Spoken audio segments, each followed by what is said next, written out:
Bonsoir. Alors, je vais attendre quelques instants pour que tous les participants puissent se connecter. On va débuter à 19 heures. Il y a déjà quelques participants qui se joignent à nous, donc on va attendre 19 heures et on va pouvoir débuter la présentation.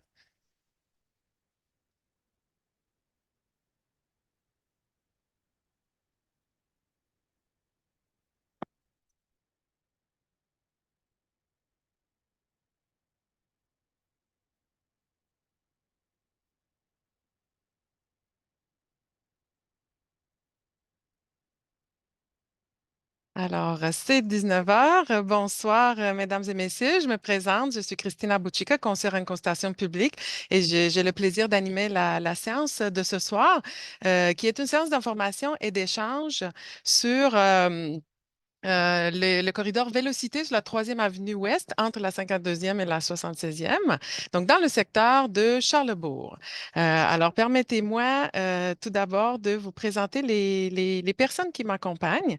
Donc, tout d'abord, M. Pierre-Luc Lachance, vice-président du comité exécutif, responsable de la mobilité et de la sécurité routière et conseiller Bonsoir. municipal. Bonsoir, c'est long Ah, le c'est titre, reçu un hein? long titre.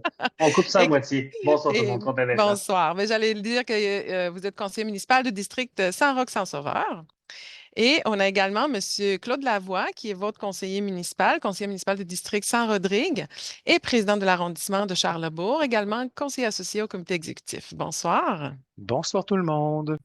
Alors, je vous présente également les autres intervenants qui sont avec nous ce soir pour présenter le projet et répondre à vos questions. Donc, tout d'abord, M. David O'Brien, directeur de projet à l'équipe mobilité Vélocité. Bonsoir. Bonsoir. Également, M. Jérôme Nadeau, qui est chef d'équipe ingénieur en transport. Bonsoir. Madame Véronique Sanson, qui est conseillère en planification du transport. Bonsoir tout le monde. Et M. Constant Pilote, qui est ingénieur à la même équipe Vélocité. Bonsoir. Bonsoir tout le monde. Parfait. Alors, je tiens à vous préciser que pour la rencontre de ce soir, donc on a eu plusieurs moyens de communication utilisés pour inviter les citoyens. Donc, on a eu environ 800 invitations distribuées porte à porte dans le secteur concerné. Également, l'information était disponible sur le site Internet de la ville. On avait des envois de courriel à la liste des abonnés des 3 conseils de quartier concernés, envois courriel également à toutes les personnes qui ont répondu au questionnaire au mois de décembre, donc qui ont été demandées d'être tenues informées. Également, on a contacté les personnes qui souhaitaient tenir informées des projets cyclables. Alors, merci à toutes les personnes qui ont répondu à notre invitation de ce soir. On a eu environ une trentaine d'inscriptions et bien sûr, l'inscription reste ouverte pendant la soirée.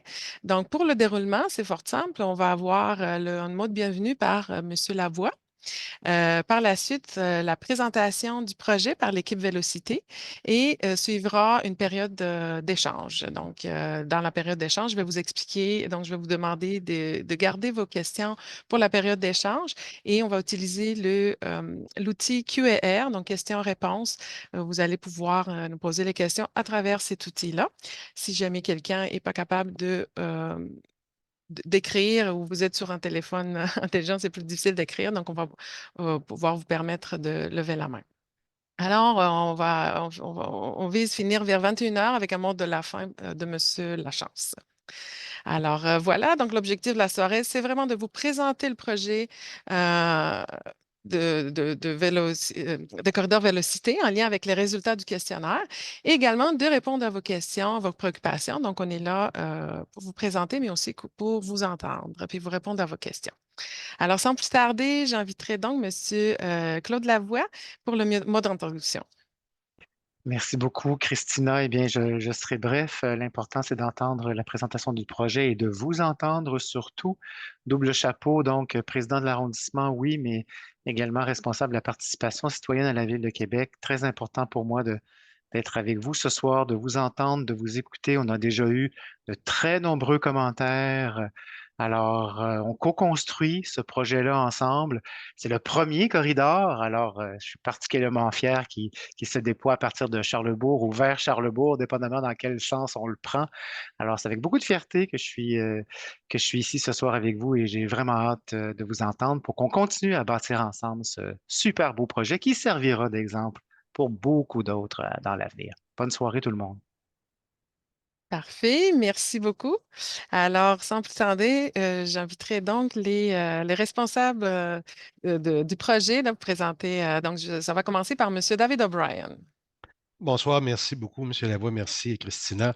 Donc, ça me fait vraiment plaisir, l'équipe Vélocité, d'être avec vous ce soir pour vous présenter le projet de corridor Vélocité, 3e Avenue Ouest et 52e. Et je vais laisser évidemment ma collègue Véronique là, vous partager à l'écran notre présentation. Donc, elle et Jérôme Nadeau, qui est ingénieur en transport et Constant Pilote également, là, se partageront la présentation et les questions et les réponses aux questions que vous aurez.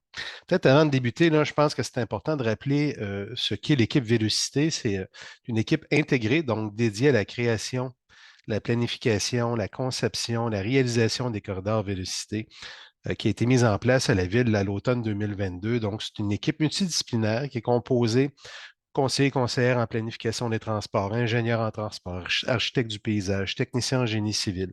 Donc, on couvre avec tous les cadres de métiers possibles l'ensemble des compétences requises pour faire des corridors cyclables qui répondent aux nouveaux besoins d'aujourd'hui pour les cyclistes, donc des corridors fiables, sécuritaires, qui offrent évidemment de l'espace, de la capacité, des installations faites vraiment là, pour répondre à tous les âges et toutes les habiletés des cyclistes. Et en même temps, avec ces corridors-là, la ville en profite pour requalifier les rues, donc réaménager l'espace public, évidemment venir corriger beaucoup d'enjeux en sécurité routière. Je vous dirais que c'est le premier élément qui nous anime, c'est la sécurité routière avant tout, pour les plus vulnérables, hein, le piéton, le cycliste et l'automobiliste. Donc, on en profite lorsqu'on fait ces projets-là, comme vous en avez peut-être vu sur le territoire au cours des 2 dernières années. Je pense notamment au projet du chemin Sainte-Foy, là, qui a été fait l'année dernière et qui a fait évidemment couler un peu d'encre. Et c'est un projet qui a vraiment redynamisé et changé les choses sur le chemin Sainte-Foy, avec une baisse de vitesse, notamment baisse du bruit ambiant pour les résidents, qui a amené beaucoup de cyclistes maintenant à se déplacer sur l'axe. Donc, ce sont des projets là, qui attaquent. Et ce ne sont pas seulement des projets simples de pistes cyclables, là, comme vous pourriez en voir un peu partout, mais ce sont vraiment des projets de pistes de plus haut niveau là, qui viennent requalifier l'espace public. Donc, voilà un peu le mandat de cette équipe et qui est entièrement équipée là, pour évidemment vous proposer et analyser euh, votre secteur et rehausser là, l'offre cyclable existante. Donc, c'est ce qu'on fait ce soir dans le secteur de la 3e ouest et de la 52e, où il y avait pour la 3e ouest des installations qui méritaient là, évidemment d'être mises à niveau. Donc, voilà un peu le mot d'introduction que je souhaitais faire. Sans plus tarder, je vais céder la parole à notre collègue Véronique. Peut-être, Véronique, là, juste les 2 premières pages, merci. Donc, dans les objectifs de la séance de ce soir, bien évidemment, hein, je l'ai mentionné, on veut vous présenter notre proposition d'aménagement. Obtenir surtout vos commentaires. On est là pour vous entendre, vous écouter.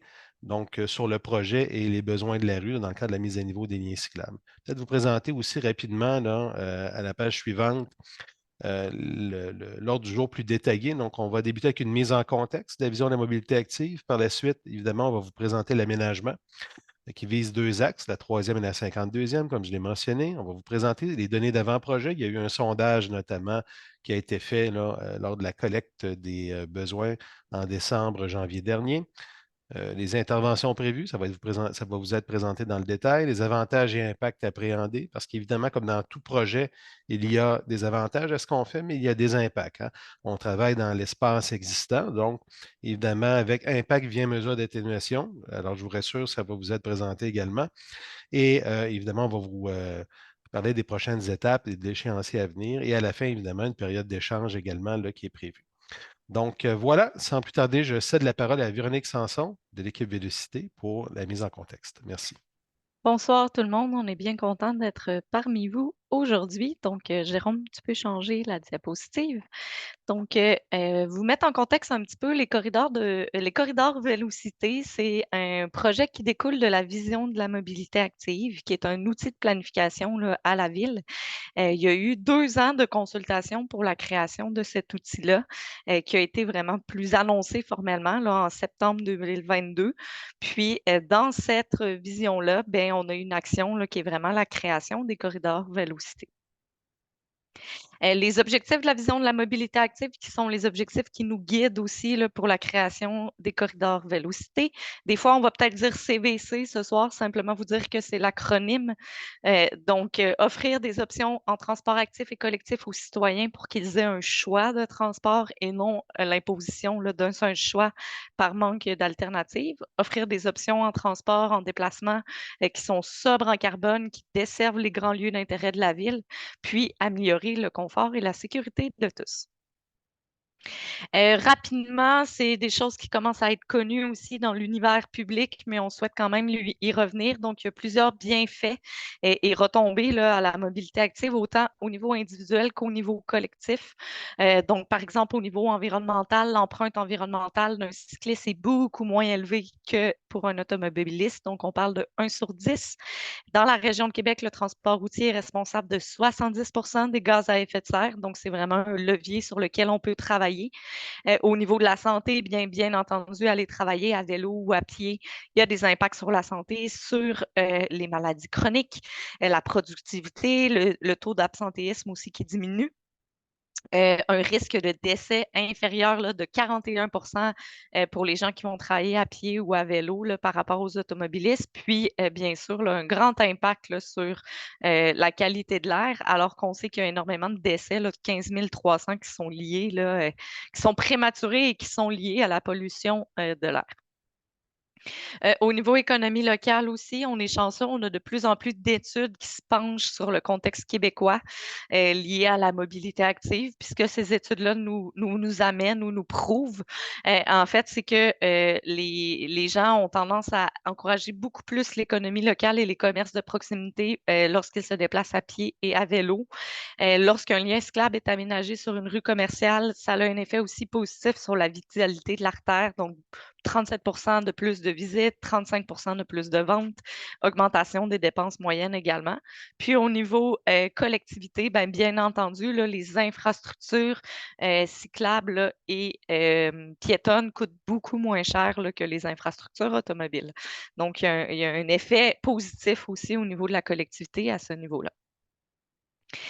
On souhaite également vous rappeler là, que les corridors Vélocité, c'est basé sur des potentiels de déplacement. Donc, c'est basé sur des besoins qui sont établis scientifiquement.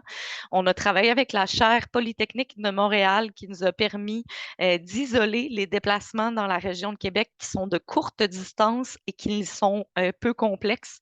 Donc, j'entends par là, par exemple, quelqu'un qui fait un court déplacement pour aller à la garderie le matin, mais par la suite fait un long déplacement pour aller au travail, cette personne-là ce déplacement-là a été exclu de l'étude. Donc, c'est vraiment les courts déplacements qui sont simples et qui n'ont pas de multiples destinations qui ont été considérés. Puis, ça nous montre que dans tous les arrondissements de la ville, en fait, on a vraiment un potentiel de déplacement à aller capter qui est actuellement là, effectué en automobile. On a travaillé aussi les données de l'enquête origine-destination qui nous montrent qu'actuellement, 45 des déplacements de moins de 1 km, seulement 45 de ces déplacements-là sont effectués à pied. 50 de ces déplacements-là sont effectués en automobile. Donc, on a un gain à faire. Là. 1 km, c'est à peu près 12 minutes de marche, là, pour vous donner une idée. Puis, en vélo, quand on regarde le 5 km et moins, là, on a vraiment une faible part de déplacement. L'automobile prend 77 excusez-moi, de ce potentiel-là, alors que c'est prouvé là, dans la littérature scientifique qu'en heure de pointe, c'est plus rapide de faire 5 km en vélo qu'en automobile. Donc, on a vraiment un important potentiel à matérialiser, puis on doit offrir des infrastructures, excusez-moi, pour répondre à ce potentiel-là. Tu peux changer les jambes. Super. Donc, les corridors Vélocité, c'est quoi? En fait, c'est des voies sécurisées pour les cyclistes, un repartage de la voie publique. On va aller travailler la diminution des conflits qui peut arriver entre les piétons, les automobilistes et le transport en commun et les cyclistes. C'est un courant mondial, en fait. Beaucoup de villes dans le monde se dotent là, de ce genre de réseau-là. Donc, c'est inspiré des meilleures pratiques internationales pour accueillir un volume important aussi là, de cyclistes. Il y a certains éléments, tu peux changer, Jérôme. Il y a certains éléments qui nous qui techniquement nous aide à aménager un corridor vélocité, puis qui fait la différence aussi avec un réseau cyclable plus local ou plus traditionnel que vous avez probablement l'habitude de voir déjà dans votre quartier. Donc, c'est une largeur suffisante qui permet soit le dépassement ou l'accompagnement. Donc, l'accompagnement, on parle entre autres d'un parent qui roulerait un petit peu en décalé de son enfant en bas âge là, pour le protéger. Donc, on veut que nos infrastructures puissent accueillir ce type de comportement-là. On veut qu'à moyen terme, là, il y ait une identité visuelle forte. Donc, on veut que les gens sachent qu'ils sont sur un corridor vélocité et qu'ils sachent comment utiliser, se rediriger vers d'autres corridors également. Généralement, la piste va être séparée de la circulation automobile. Elle va permettre dès sa mise en place un entretien hivernal. On veut que ces liens-là soient efficaces et rapides pour atteindre les destinations. Puis, il y a un travail là, qui est fait techniquement pour les feux de circulation. Donc, mieux intégrer les besoins cyclistes dans les feux, mais également les besoins piétons. Donc, c'est important de vous mentionner qu'on vient travailler quand même le confort piéton à ce niveau-là. On peut changer. Super. Pour qui on fait ça? Ça aussi, c'est une diapositive qui est super importante pour nous. En fait, la littérature nous montre que les cyclistes téméraires ou qui sont vraiment à l'aise, ou le stéréotype que j'utilise toujours, c'est en lycra, les grands sportifs, ben, vont rouler dans à peu près n'importe quel type d'infrastructure. Donc, ils vont être à l'aise de rouler sur une voie d'auto, par exemple, puis de partager la route. Par contre, plus on se dirige vers la gauche de ma photo, plus on atteint la tranche de population, le 51 à 56 des gens qui aiment faire du vélo, mais qui ne sont pas à l'aise à rouler sur un autre type d'infrastructure qu'une piste vraiment séparée de la circulation automobile. Donc, c'est vraiment pour cette tranche-là de la population qu'on vient travailler. Enfants, aînés, adultes, bien entendu, mais des cyclistes occasionnels ou chevronnés. C'est important de noter qu'il y a à peu près un 28 de gens qui n'aiment pas le vélo, qui n'en feront jamais, qui sont pas à l'aise sur un vélo ou n'ont pas les capacités physiques ou intellectuelles là, dans l'utiliser. Donc, c'est tout à fait correct, mais c'est pour ça que les pourcentages à l'écran ne donnent pas le 100 donc, c'est un réseau qui vise à renforcer le réseau existant. Donc, on vient vraiment le mailler avec le réseau existant. On veut utiliser les principaux axes de mobilité. Encore une fois, c'est dans le but d'être direct et d'être efficace. Le réseau des corridors Vélocité vont utiliser autant des liens cyclables existants, comme c'est le cas pour ce soir, que des nouveaux liens. Mais les liens existants doivent être mis à niveau pour atteindre les standards là, CVC. Donc, ça peut vraiment être une combinaison de ces deux moyens-là. Puis, comme je vous l'ai présenté, c'est vraiment basé sur une analyse de besoins afin que le réseau réponde vraiment aux besoins des citoyens, mais qu'il soit bien maillé, continu, connecté et qui desserve le maximum de citoyens. Il y a deux façons de travailler pour nous. Donc, il y a la façon des aménagements qui sont évolutifs, ce qui est le cas de notre projet ce soir. Donc, dans ce temps-là, c'est une façon pour nous de travailler qui nous permet de s'implanter sans réaliser de travaux majeurs. Ça nous permet d'être assez rapide dans l'implantation, mais ça nous permet aussi de bonifier les aménagements au fil du temps. Donc, c'est des interventions qui vont être minimales, du marquage, des bollards, un petit peu de réaménagement géométrique parfois, de la programmation au feu de circulation, mais sans travaux de réaménagement majeur. Donc, c'est vraiment ce type de projet-là ce soir qu'on vient vous présenter. Il faut savoir que dans ces projets-là aussi, on ne va pas toucher au trottoir. Donc, on va vous le dire un petit peu plus loin, mais on ne va pas jouer là, plus loin que la chaussée existante. L'autre type de projet, c'est des aménagements permanents qui là est vraiment des travaux de réaménagement majeurs, ou même on va parfois aller travailler le souterrain de la rue, donc par exemple un changement de conduite d'aqueduc. Donc, c'est des travaux beaucoup plus grands, de beaucoup plus complexité et qui prennent plus de temps à s'implanter. Mais par contre, ce type de projet-là va nous permettre vraiment d'aller améliorer d'autres enjeux de la rue, entre autres le verdissement, l'intégration du transport en commun, la sécurité routière, le drainage, le déneigement, la gestion des matières résiduelles. Donc, on va vraiment en faire des projets beaucoup plus complets. Donc, c'est la différence entre les deux types. Comme je vous l'ai mentionné, les CVC évolutifs, ben, on travaille vraiment dans une largeur qui est définie entre les deux chaînes de trottoirs. Donc ça, c'est bien important de le comprendre qu'on a quand même une géométrie qui est limitée là, en termes de largeur. Il faut travailler vraiment avec l'existant. Donc, dans ce temps-là, ben, on a plusieurs solutions dans notre boîte à outils pour dégager de l'espace pour la mise à niveau d'un lien SCAP. Ça va être d'aller travailler avec le stationnement, les manœuvres automobiles, le sens de circulation. C'est tout le genre de choses où la largeur des voies automobiles aussi là, va nous permettre de venir s'implanter dans un milieu qui est déjà construit, qui est déjà existant. Donc, le projet ce soir qu'on vient discuter avec vous, le CVC de la 3e Avenue Ouest et la 52e rue, c'est en fait la carte que vous voyez à l'écran, c'est la carte qui a été annoncée au mois de février là, du réseau complet des corridors CVC. Puis le petit bout aujourd'hui qui nous concerne, c'est le petit bout dans le rectangle rouge. Donc, ça touche plusieurs tronçons. Donc, on a le tronçon de la 3e Avenue Ouest et la 52e rue, entre la 4e Avenue Est, qui est le long de la 52, et la 76e rue, qui est la fin là, du projet pour la 3e Avenue. Donc, on va le détailler un petit peu plus loin, là, mais c'est important de comprendre que même si on l'appelle la 3e Avenue Ouest, ça concerne également la 52e. C'est un projet de 2,1 km. Vous le voyez à l'écran en bleu.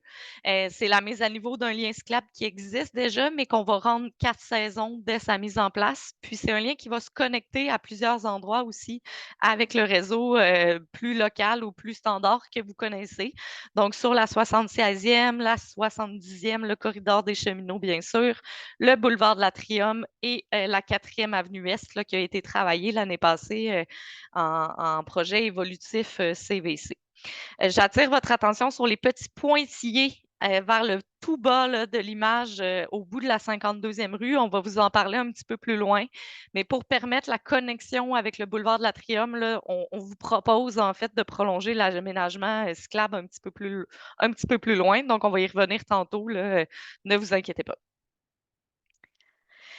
Donc, rapidement, on va détailler le tout un petit peu plus loin, mais rapidement, qu'est-ce qu'on vient faire dans votre quartier finalement? Bien, sur la 3e Avenue Ouest, on vient mettre à niveau les bandes cyclables qui existaient sur le terrain pour des pistes unidirectionnelles qui vont être séparées de la circulation automobile par une zone tampon de sécurité et l'ajout de balises ou de bollards. Alors que sur la 52e rue, on prend la chaussée désignée existante, donc les vélos partageaient la route avec les automobilistes, et on fait une piste bidirectionnelle, mais qui va être protégée également par une zone tampon et des balises. Puis finalement, sur l'ensemble du projet, donc peu importe la 52e ou la 3e, bien, on va ajouter du marquage pour les piétons et les cyclistes. On ajoute des balises.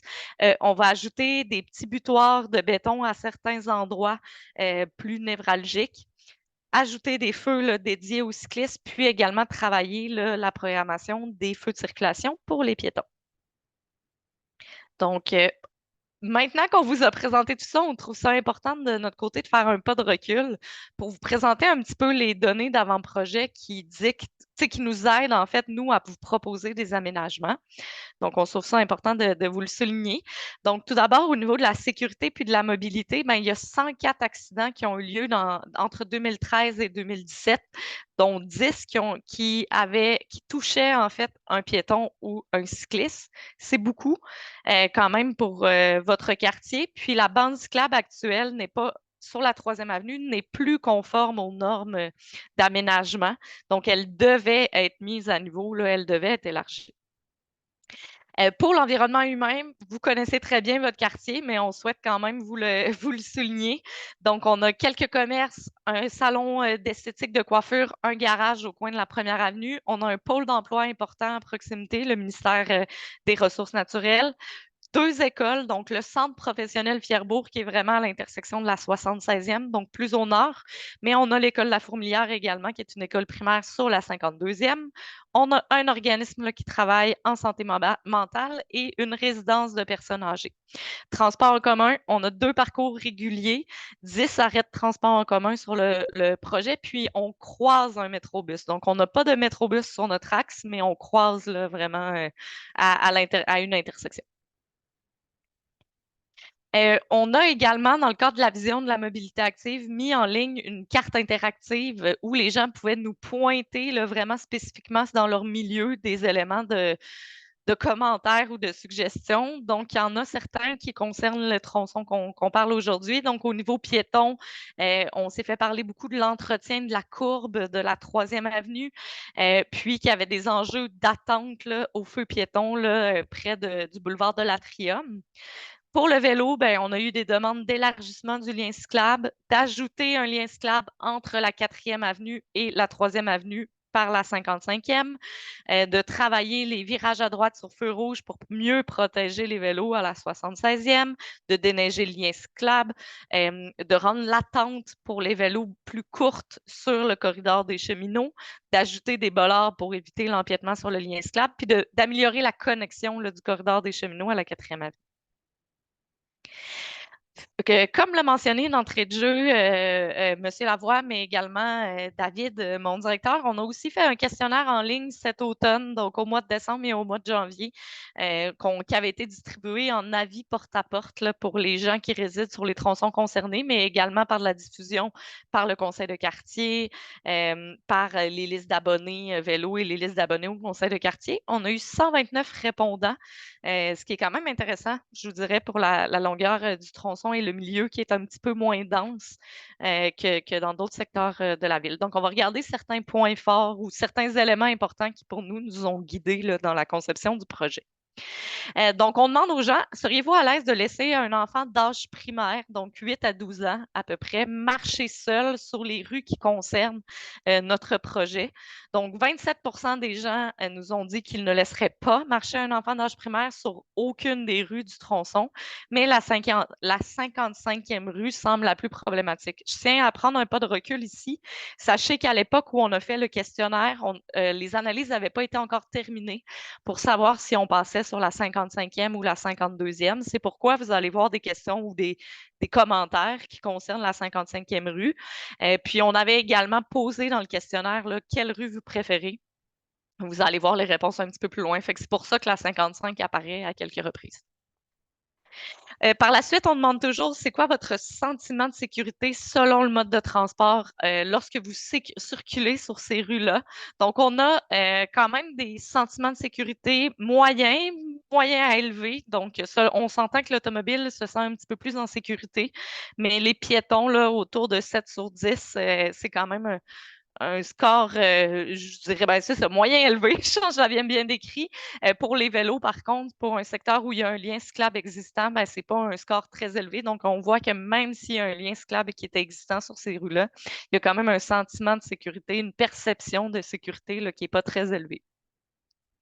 Par la suite, on posait la question, est-ce qu'il y a un problème excessif sur une de ces rues-là?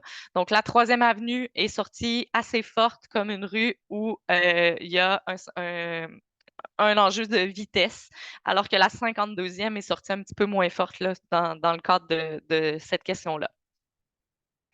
On demande aussi quelles intersections sont les plus dangereuses selon vous sur le tronçon. Donc, sur la 3e avenue Ouest, c'est vraiment celle de la 55e rue et celle avec le corridor des cheminots qui est ressorti le plus fort.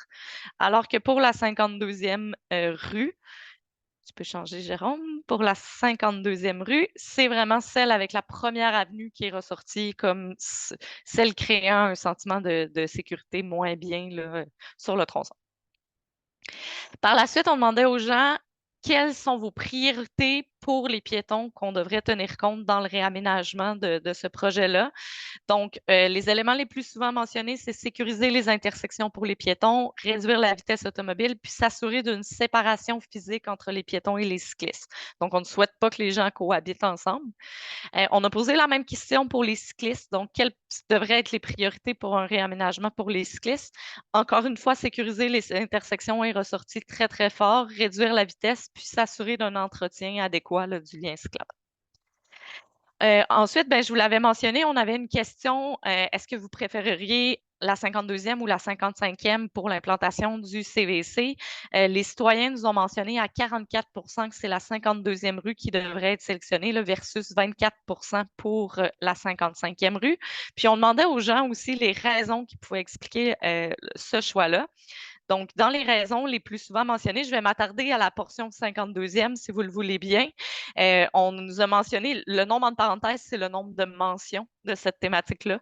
Donc, qu'il y avait beaucoup trop de trafic sur la 55e rue, que c'était une belle occasion de faciliter l'accès à l'école, que la 55e rue était trop étroite, que le fait de s'implanter sur la 52e rue nous amenait un lien plus direct, qui était un petit peu moins d'enjeux de topographie aussi, parce qu'on est un petit peu plus bas, donc le virage là, vers la rue allait être un petit peu plus doux, puis qu'il y a déjà des citoyens qui avaient cette habitude-là là, d'emprunter ce lien-là. Donc, pour eux, c'était naturel là, de poursuivre vers ce choix-là.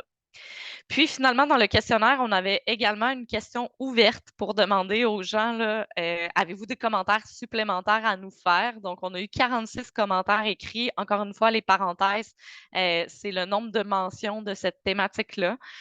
Donc, beaucoup, quand même des questionnements, puis des interrogations ou des craintes par rapport à la sécurité de la 3e avenue Ouest. On nous a bien souligné l'importance de ne pas augmenter le trafic sur la 52e rue à cause de la présence de l'école. On a des gens qui étaient bien contents de ce projet-là, des gens qui nous précisaient le choix de scénario, donc qui allaient plus loin dans leurs réponses liées au choix de scénario. On nous demandait la séparation physique des cyclistes et des automobilistes, le nécessaire de repartager les voies automobiles dans ce secteur-là. Il y a des gens qui nous ont mentionné qui se questionnaient pourquoi ce lien cyclable-là, à cause que le corridor des cheminots est déjà présent. On a aussi des gens qui nous ont dit qu'ils n'étaient pas contents, qui ne désiraient pas avoir de projet vélo. Puis des gens qui nous ont mentionné là, vouloir une plus grande présence policière ou des radars, là, des photoradars pour contrôler la vitesse.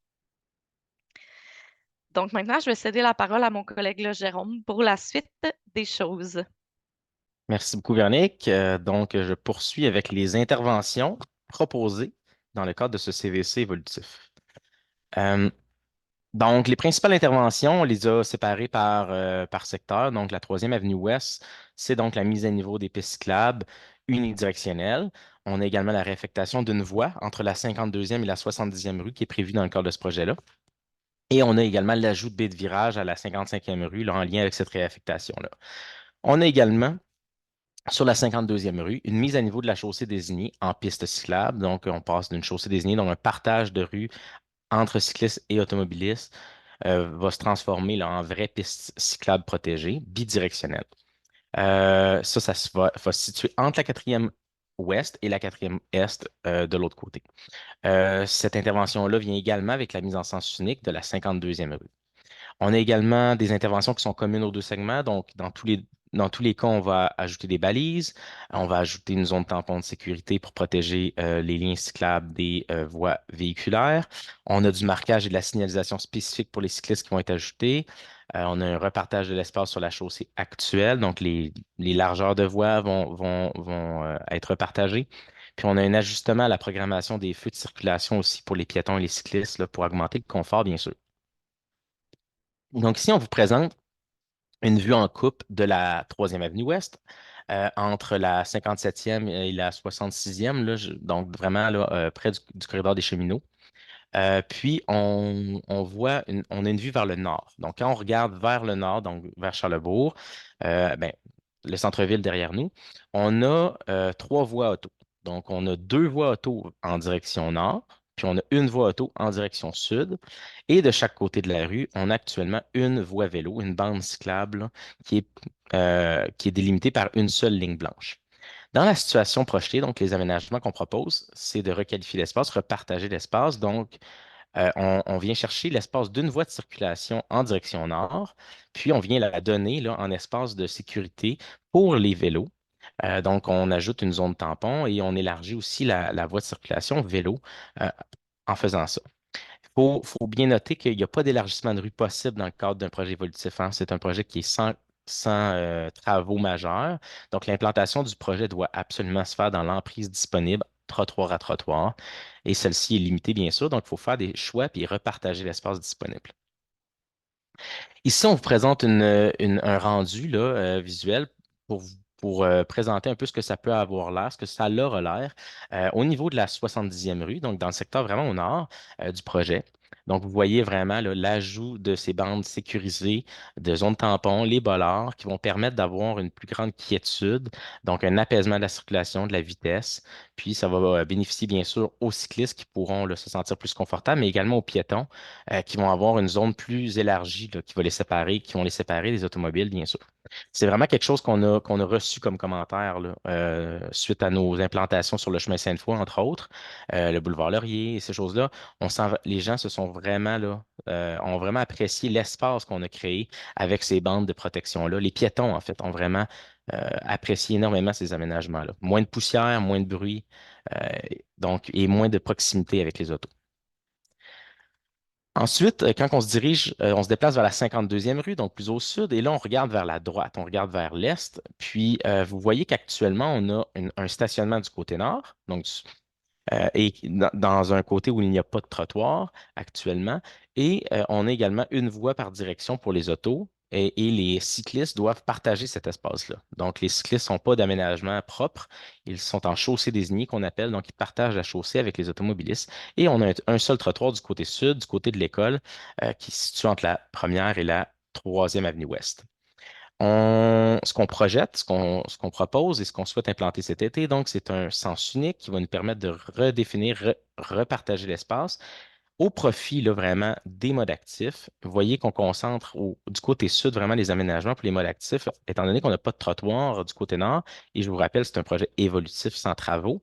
Donc, on souhaite s'implanter rapidement dans des courts délais. Vous voyez qu'on vient implanter une bande, en fait, une piste bidirectionnelle du côté sud. Donc, les deux côtés, les deux directions des cyclistes vont se trouver du côté sud. Puis, on va border cette piste-là d'une zone tampon avec bollards et marquages pour protéger les cyclistes de la voie automobile. On a également le maintien du stationnement du côté nord qui est proposé avec cet aménagement-là. Et bien sûr, le maintien du trottoir du côté sud, ça va de soi. Ensuite, ces aménagements-là ont bien sûr des avantages et des impacts. On va vous présenter ça dans le détail pour bien prévoir tout ça cet été. Donc, les principaux avantages du projet, on les a listés ici. Ce que vous voyez en gros, on va y aller dans le détail dans les prochaines diapos. Le reste, on n'a pas besoin nécessairement, ce n'est pas très technique, mais ce qui est en gros, on va prendre le temps vraiment de l'expliquer. Donc, l'apaisement de la circulation près de l'école de la Fourmilière sur la 52e rue, donc c'est un des principaux avantages. On a l'opportunité également, à travers ce projet-là, de prolonger la piste bidirectionnelle au-delà de la 3e ouest. Donc, la 52, on va prolonger le lien cyclable jusqu'à la 4e là, du côté ouest. Donc, également. On a également une réduction de la vitesse automobile sur les deux rues qui sont visées par le projet. On va repartager l'espace. On va diminuer un petit peu les largeurs de voies automobiles. Donc, ce que ça a comme effet, normalement, c'est de diminuer la vitesse automobile. On n'a aucun impact sur la fluidité du transport en commun, sur la circulation véhiculaire également. Là, on a un impact négligeable sur les temps de parcours. Vous allez le voir en détail par la suite aussi, ça. On a également un ajout d'un lien cyclable 4 saisons. Donc, ce lien-là, il reste à l'année. Il va être déneigé par nos équipes de déneigement qui sont prêts à ça. Ils ont travaillé fort l'an passé. Puis, justement, on a déployé des premiers liens cyclables 4 saisons avec le lien cyclable Sainte-Foy. Puis, bien sûr, on va être en mesure de rendre ce projet-là confortable à l'année. On a des améliorations au niveau du confort et de la sécurité des piétons à travers ce projet-là, comme je vous l'ai mentionné. Et on a une meilleure intégration des besoins des transports actifs dans la programmation des feux de circulation. Donc, au niveau des feux, le confort, vraiment, on va le travailler pour les piétons et les cyclistes. Au niveau de l'école de la Fourmilière sur la 52e rue, donc, ce qui est prévu, et là, je tiens à dire qu'on a travaillé avec l'école sur ces points-là, bien sûr. On les a rencontrés, on est allé sur le terrain. On a intégré, bien sûr, tous leurs commentaires. Puis, on travaille avec eux là, sur l'intégration de ce projet-là sur la 52e rue. On a la mise en place d'un sens unique en direction ouest à la hauteur de l'école. On a une conservation du stationnement du côté nord de la rue. Donc, ici, on va pouvoir toujours se stationner du côté nord. On va implanter la piste bidirectionnelle pour que justement des écoliers, des écoliers de l'école là, puissent vraiment se rendre, se destiner à l'école de façon sécuritaire. Elle est adjacente au trottoir et en lien direct avec l'école. On a également une diminution des débits automobiles près de l'école, bien sûr, avec la mise en sens unique. On a du ralentissement anticipé de la circulation près de l'école avec les largeurs de voies qui sont redéfinies. Puis, on a une bonification au marquage dans les intersections. Donc, on va accentuer la présence du piéton, accentuer la présence des modes actifs et du vélo aussi aux intersections, près de l'école, bien sûr, mais dans tout le projet, mais entre autres près de l'école. Puis, on a également un ajout de temps pour les traverses des piétons à certaines intersections à proximité. Donc, lorsque possible, on a vraiment augmenté les temps pour rendre ça plus confortable. On a également l'ajout de feu pour cyclistes qui est prévu aux intersections pour donner de la présence à ces cyclistes-là et rendre ça plus simple aussi au niveau des traversées. Ensuite, le prolongement de la piste bidirectionnelle au-delà de l'axe CVC, je vous en parlais un petit peu, là, on va pouvoir se connecter avec le lien de la piste cyclable sur la 4e ouest qui éventuellement relie là, la piste cyclable Atrium Le Bourgneuf. Donc, il manquait un petit bout là, entre la 3e ouest et la 4e ouest. Donc, on va continuer tout simplement le projet de la 52e rue. Puis, on va venir là, se connecter directement à la 4e ouest que vous voyez à gauche de l'image. Le prolongement ne fera pas nécessairement partie du réseau CVC, là, mais c'est à toute fin presque, là, c'est vraiment la même chose, ce sera le réseau régulier. Euh, donc, amélioration du confort des piétons également. Donc, je vous en ai parlé tout à l'heure. L'espacement qu'on crée avec le lien cyclable entre le trottoir et la voie automobile, c'est un élément qui est vraiment apprécié des piétons. Donc, l'éloignement entre eux et les véhicules est très apprécié. On diminue le bruit, on diminue les poussières, les éclaboussures aussi au niveau de l'eau, de la slush. Donc, ça, c'est toutes des choses qui sont appréciées. Ça paraît là, anodin, là, mais vraiment, c'est des choses qui font une différence quand même pour l'expérience piétonne. On a une augmentation des temps de traversée pour les piétons et on a également une diminution du temps d'attente aussi de la phase piétonne qui va revenir plus rapidement.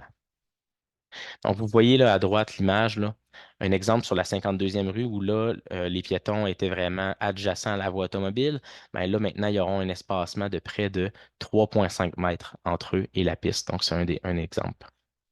Du côté, ouais, excusez-moi, il y a l'image à gauche aussi, là, ça, c'est le lien sur la 3e ouest où on avait une voie automobile qui était à 1,5 là, dans le meilleur des cas. Euh, la voie cyclable était assez étroite. Et dans le futur, ben là, on aura vraiment un aménagement cyclable qui est très confortable, plus large, puis on va pouvoir vraiment là, faire bénéficier de tout ça aux piétons également. On a des impacts à 3 niveaux. On les a séparés en 3 thématiques. Donc, on a l'accessibilité en premier lieu. Donc, la mise en sens unique de la 52e rue va bien sûr avoir un impact sur les habitudes de déplacement, sur les patrons de circulation qu'on peut utiliser pour se déplacer dans le secteur. Donc, au niveau, bien sûr, du parcours de transport scolaire pour l'école, ça se fait affecter, bien sûr, pour la fourmilière. On a travaillé, comme je vous disais, avec le centre de service, avec l'école également, pour préparer ce nouveau patron de circulation-là. Je vous dirais qu'ils sont très, très, très positifs là, et enjoués là, de la démarche là, du sens unique, étant donné que ça va amener plein de bénéfices. Mais bien sûr, il y aura une petite révision au niveau du parcours pour se rendre à l'école. On a également des impacts au niveau de la circulation automobile. Donc, les résidents du secteur, les gens qui se destinent dans le secteur vont devoir là, modifier un petit peu leurs habitudes de déplacement. Et par contre, au niveau des mesures d'atténuation proposées, comme je vous disais, on a bien travaillé la démarche avec l'école pour ce qui est de l'accessibilité à l'école. Puis pour les résidents, bien sûr, on aura un petit peu de modifications à faire, des petits détours à faire, mais étant donné que le quartier est bien maillé, on a vraiment un secteur qui est quadrillé, qui est bien maillé, bien, on va offrir des alternatives aux déplacements faciles là, pour les résidents qui se destinent dans le secteur. Puis un avantage de caché derrière cet impact-là, c'est qu'on va diminuer, bien sûr, le transit là, induit qu'il pourrait avoir sur la 52e avec cette mise en sens unique. Au niveau de la circulation automobile, donc là, on parle plus, pas de l'accessibilité, mais bien vraiment de la fluidité. Euh, on a analysé les modifications aux conditions de circulation sur la 3e ouest, étant donné qu'on vient redéfinir, on a une voie de circulation là, en direction nord qui est retranchée pour permettre d'élargir les lignes cyclables. Ben, cette deuxième voie-là, on a analysé l'impact de la retirer, bien sûr. Ça a été fait avec des logiciels de simulation automobile par des ingénieurs en circulation. Puis l'analyse a été faite pour mesurer l'impact. Ce qu'on calcule, c'est la variation des débits de circulation, mais la variation des temps de déplacement également, les délais aux intersections. Puis, vraiment, l'analyse, là, elle conclut, c'est que la situation projetée, excusez-moi, il n'y a pas les résultats, sont à la prochaine page. Donc, avant tout, pour calculer les délais, là, vraiment, on compare la situation, la situation actuelle avec la situation projetée, puis on vient comparer les délais aux intersections.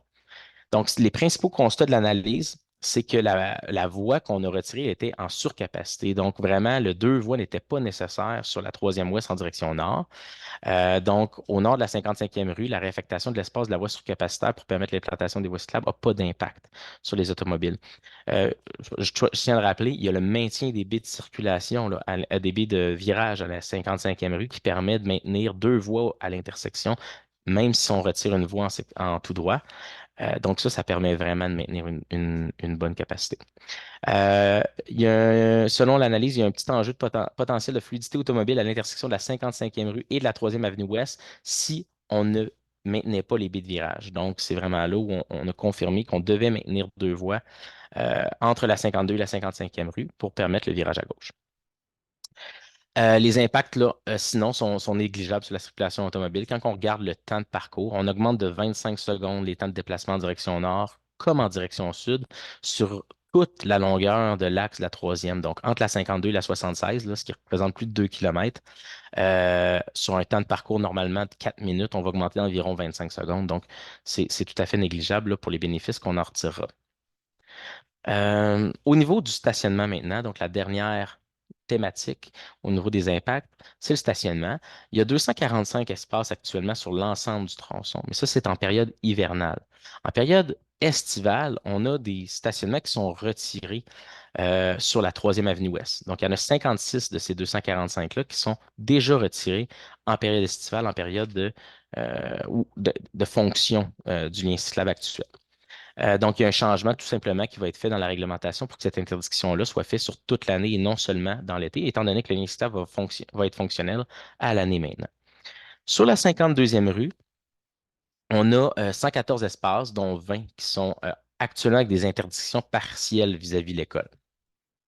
De ces 114-là, on a 54 espaces qui vont être maintenus. Donc, du côté nord, comme je vous le présentais, ces espaces-là vont être maintenus. Du côté est, donc ça, c'était dans la portion ouest de la 52, et sur la 52 est, à l'est de la première avenue, on a 75 espaces actuellement. Puis avec le réaménagement, c'est 35 qui vont demeurer disponibles et ils vont se situer du côté sud de la rue. Donc, de ce côté-là, là, le lien cyclable va être du côté nord. Il y a une petite alternance là, au niveau de la première qu'on ne vous a pas présenté visuellement. Je vous l'explique. Donc, au niveau de la première, le lien cyclable qui était du côté sud de l'école, à l'ouest de la première, va devenir du côté nord. Puis le stationnement va être du côté sud à cet endroit-là. Excusez-moi. Les mesures d'atténuation proposées, donc, on a 89 espaces là, qui sont maintenus à l'année dans tout le projet. C'est la capacité du stationnement dans les rues du secteur et sur les propriétés privées, mais également à travers ces 89 espaces-là qui restent, suffit amplement à la demande actuelle qu'on a pu observer. Là. Donc, vraiment, on a une demande qui est relativement faible et à modérer, je dirais, dans le secteur. Donc, la préservation des espaces qu'on propose ici, puis toute la capacité résiduelle là, dans les rues environnantes répond amplement, selon nos analyses. On serait rendu aux prochaines étapes. Je vais recéder la parole pour conclure à Véronique. Oui, super, merci Jérôme. Donc, pour les prochaines étapes, bien entendu, on est en séance d'information et d'échange aujourd'hui avec vous. Donc, de notre côté, on se laisse quelques semaines là, pour analyser vos commentaires qu'on va recevoir ce soir, vos questions, et finaliser là, les dernières analyses techniques et la conception du projet. Puis, la mise en place du projet est prévue dès cet été. Par contre, c'est important de vous le souligner qu'on est en projet évolutif. Donc, c'est un projet qui peut évoluer, comme son nom le dit. Donc, des bonifications peuvent être apportées au fil de l'expérience une fois les aménagements en place. Donc, bien sûr, nous, on va suivre le projet. Donc, une fois qu'on implante le projet, là, on va regarder l'affluence, on va regarder s'il y a un impact qu'on n'avait pas prévu sur les rues avoisinantes, ce genre de choses-là. Donc, on continue à suivre le projet, puis on adapte là, aux besoins au fil là, des saisons à venir sur vos commentaires. Donc, n'hésitez pas à nous en faire part si au fil de la saison également, vous avez des commentaires à nous faire parvenir. On est toujours à l'affût de ces situations-là. Donc, voilà, ça fait le tour de ce qu'on voulait vous présenter aujourd'hui. Donc, on va rentrer tranquillement là, dans la période de questions. Parfait. Merci beaucoup pour cette présentation. Donc, je vous rappelle que la rencontre de ce soir est enregistrée. Donc, à la fois la présentation, mais aussi l'enregistrement vidéo seront disponibles sur la page du projet. J'ai mis le lien dans la conversation. Donc, vous allez pouvoir, dès les prochains jours, aller consulter ou bien inviter les gens qui n'ont pas pu assister ce soir. On comprend que peut-être tout le monde n'a pas été disponible, mais n'hésitez pas à transmettre cette présentation à d'autres. Alors, quelques consignes techniques. Donc, on est 33 personnes dans la rencontre. Donc, on va utiliser, comme je mentionnais au départ, l'outil questions-réponses. Attendez, désolé. Donc, l'outil questions-réponses, je vais vous demander de poser vos questions et on va pouvoir rediriger votre question à la personne la mieux placée pour répondre. Également, si vous ne pouvez pas écrire, vous pouvez utiliser l'outil lever la main. Comme ça, je vais pouvoir vous permettre d'ouvrir le micro pour poser votre question directement. Si jamais il y a des personnes par téléphone, je pense qu'il n'y en a pas. Non, il y a toujours la possibilité de faire étoile 9 pour lever la main, mais je pense que ce soir, non, il n'y en a pas de personnes par téléphone. Alors voilà, on a donc une première question de M. Pierre-Olivier Roy-Sénéchal. Il veut savoir, est-ce qu'il est prévu de faire des aménagements physiques permanents au long terme? Est-ce que ce projet s'inscrit dans une plus grande vision de revitalisation de la 3e avenue entre l'Atrium et l'autoroute Félix-Leclerc? Oui, Alors, super. Ben, oui, je peux prendre Véronique? la question. Merci beaucoup.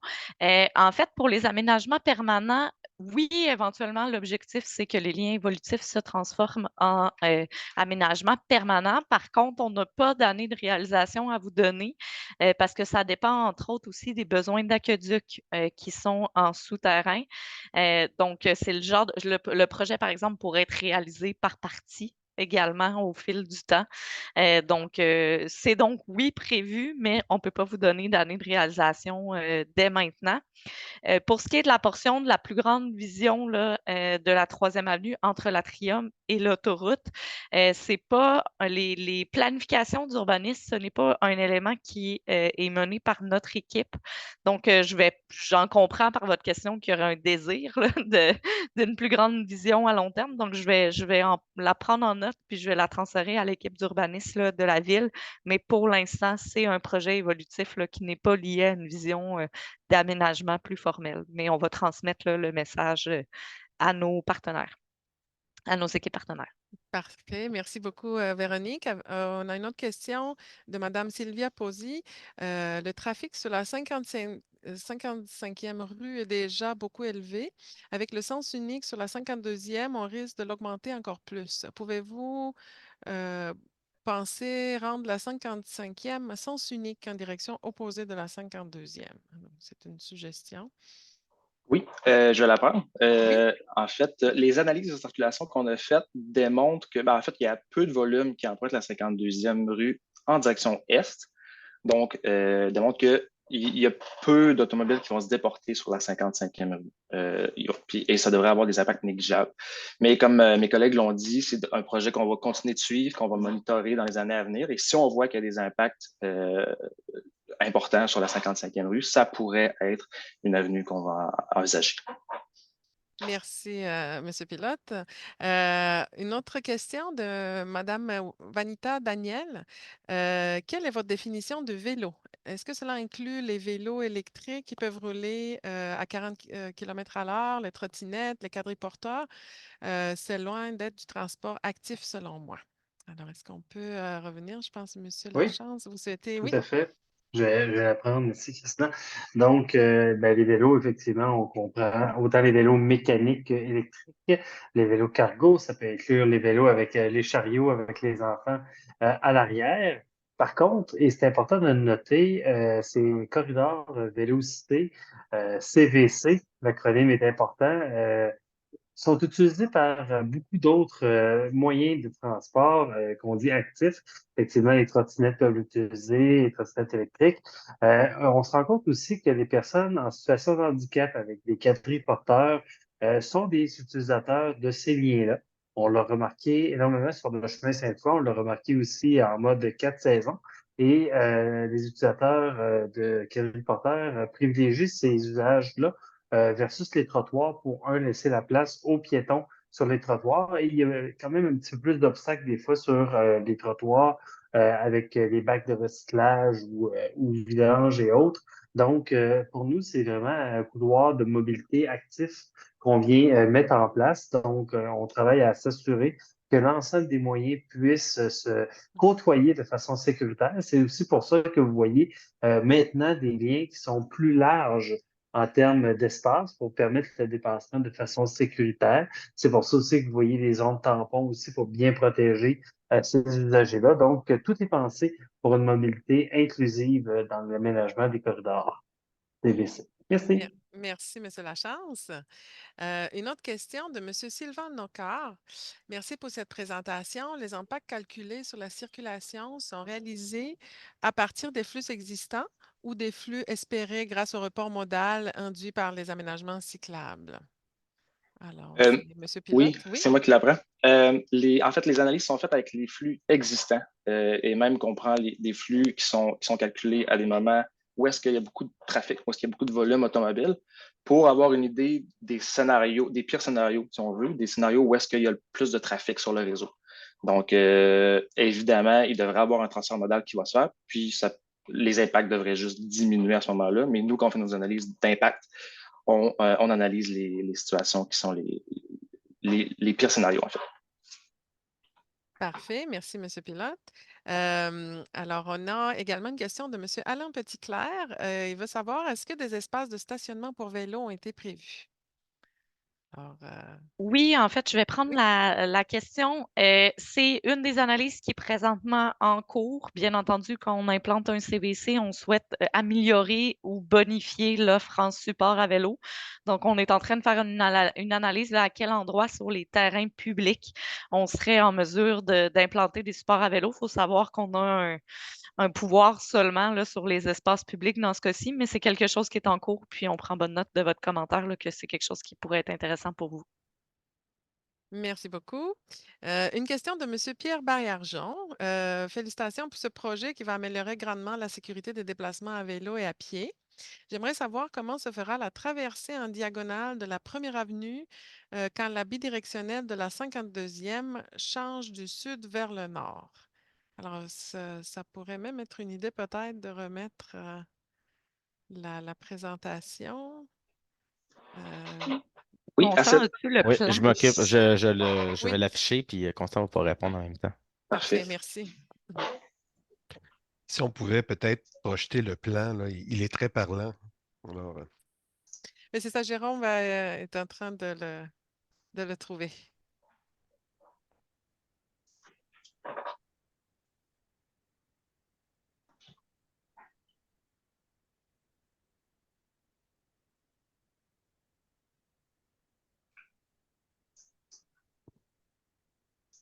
Est-ce que c'est lui le plan qu'on affiche? Non, Jérôme, c'est le plan de conception qui est vraiment très, très, très parlant.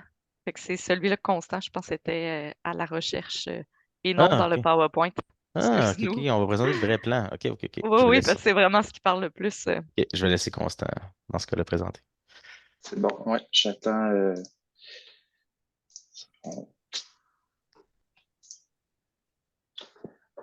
Une question précise nécessite une réponse précise, M. Bergeon. Alors, on va aller. Oui, allez-y.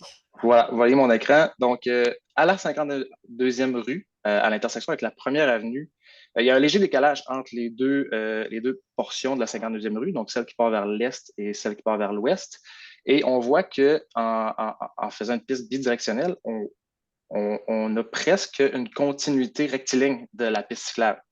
Donc, les cyclistes vont pouvoir continuer tout droit à cet endroit-là, puis la traversée va se faire évidemment en mode protégé. Donc, il n'y aura pas de trafic conflictuel à ce moment-là. Les cyclistes vont arriver et vont pouvoir traverser sur leur feu cycliste qui leur sera dédié. Donc, c'est comme ça que ça va se faire la traversée au niveau de la première avenue sur la 52e rue. Parfait, merci beaucoup. Monsieur Émile Grégoire souhaite savoir est-ce que le projet inclut la réfection des trottoirs ou l'élargissement des trottoirs? Véronique, tu avais Ah, je déjà pense que Oui, parlé, mais oui. Ah, ben, moi, j'avais levé ma main, mais vas-y, Parfait. Véro, vas-y, réponds. Tu as déjà En fait, répondu. c'est pas prévu à court terme parce qu'on doit travailler là, entre les deux bordures de trottoir existantes pour l'aménagement d'un projet évolutif. Par contre, dans le cadre d'un projet permanent, donc quand on va venir pérenniser cette infrastructure-là, là, on vient travailler vraiment sur les trottoirs puis optimiser le confort pour les piétons. Donc, pas prévu à court terme, mais dans une phase là, subséquente. Alors, est-ce que ça complète, M. Nadeau? Vous voulez rajouter des choses ou non? Seulement pas, Parfait. c'est très bien répondu. Parfait. C'est une équipe d'enfer, là, qui connaît bien son dossier. Alors, on continue avec une autre question de M. Pierre Baillargeon sur la troisième avenue entre la 52e et la 55e. Il y a maintien de la baie de virage. Est-ce que cela va limiter la largeur du lien cyclable? Euh, Question tout aussi J'avais précise. levé la main, mais j'avais pas les plans sous la main. Puis Constant, il est ça. Peut-être qu'il va vouloir répondre, là, peut-être ajuster ma réponse. Mais au niveau des baies de virage, c'est sûr qu'on retranche l'espace à ces endroits-là. Puis la première des choses qu'on va faire, c'est d'aller chercher l'espace dans les zones tampons, pas à toucher aux liens cyclables. Puis après ça, on peut aussi jouer avec la largeur des liens cyclables. Mais on a des largeurs minimales. On va jamais aller en deçà d'une largeur là, qu'on a jugée confortable. C'est 1,8 pour le lien cyclable, puis 0,35 pour la zone tampon. Ça, on va jamais, jamais, jamais en dessous de ces standards-là.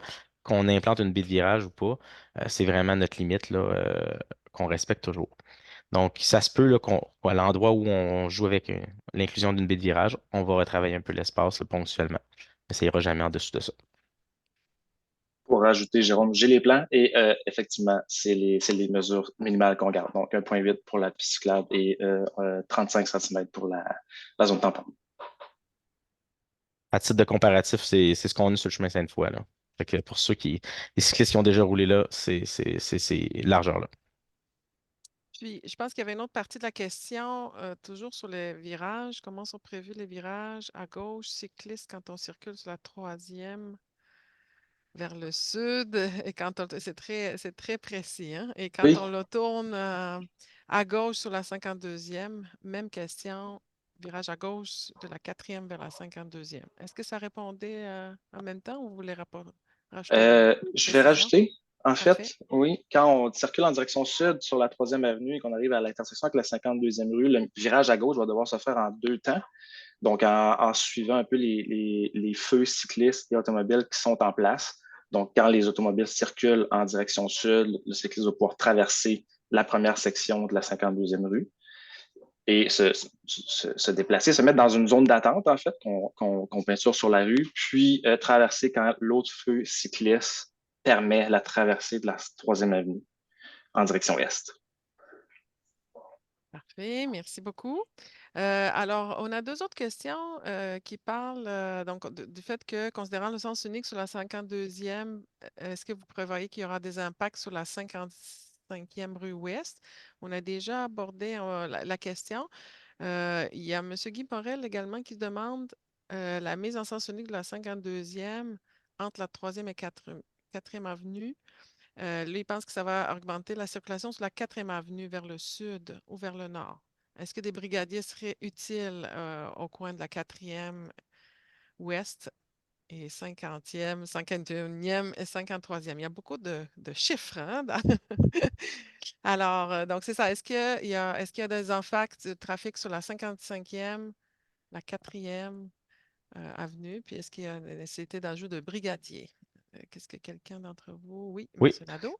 Oui, donc, c'est vraiment pour le débit qui va augmenter sur la quatrième, mais ça, c'est pas ce que nos analyses démontrent, là. Comme le dit Constant, les débits sont très faibles déjà là, sur la 52e en direction est. Donc, ça va être négligeable là, s'il y a un report de circulation dans les rues avoisinantes. C'est vraiment au niveau de l'accessibilité des résidents qui vont peut-être devoir se trouver un autre chemin, mais c'est une minorité là, vraiment de débit là, quand on regarde là, au niveau des milliers de véhicules qui peuvent circuler dans les rues. Ça va vraiment être négligeable. Donc, on ne s'attend pas à une augmentation là, sur les rues avoisinantes. Comme le dit Constant, on va quand même monitorer, bien sûr, les rues, s'assurer que si jamais, là, des fois, le comportement humain, c'est difficile à prédire avec des logiciels. On essaie de faire de la magie, là, des fois, mais on est conscient que c'est des comportements humains qu'on va devoir observer sur le terrain. Si jamais on voit qu'il y a des modifications, qu'il y a des enjeux qui peuvent se dessiner. On va être réactif. On est une équipe qui est là à temps plein là, sur nos projets, bien sûr. Donc, on est vraiment, ça nous permet vraiment d'être très réactifs pour bonifier lorsque nécessaire. Puis pour les brigadiers, là, juste en complément d'information, j'ai noté les intersections, donc on va porter une attention particulière. C'est l'équipe qui travaille sur la stratégie de sécurité routière à la ville qui ont le pouvoir ou qui travaillent à l'implantation de nouveaux brigadiers. Donc on va leur mentionner là, que ces intersections-là amènent une crainte ou une préoccupation, voir s'il y a quelque chose là, qui, au fil du projet, devrait être bonifié par la suite. Là, je les ai bien pris en note. Parfait, parce que M. Morel avait deux autres interventions. Est-ce que tu avais vu, Véronique, là, sur le brigadier du coin de 52e et 3e avenue qui a failli se faire frapper? Donc, on va aller prendre note, Monsieur Morel, là. OK, il y avait une autre partie de sa question, sachant que les cyclistes passent au feu vert des véhicules dans le même sens. L'aménagement au coin 1er avenue et 52e semble problématique. Donc, ça, je ne sais pas, est-ce qu'il y avait des Ben, écoutez, compléments c'est le genre d'information? de comportement qu'on va définitivement observer. L'expérience nous montre que, en fait, on améliore globalement la sécurité du piéton aussi avec l'implantation des projets cyclables. On a la possibilité de travailler les feux de circulation aussi, là, donc d'améliorer toute cette programmation-là.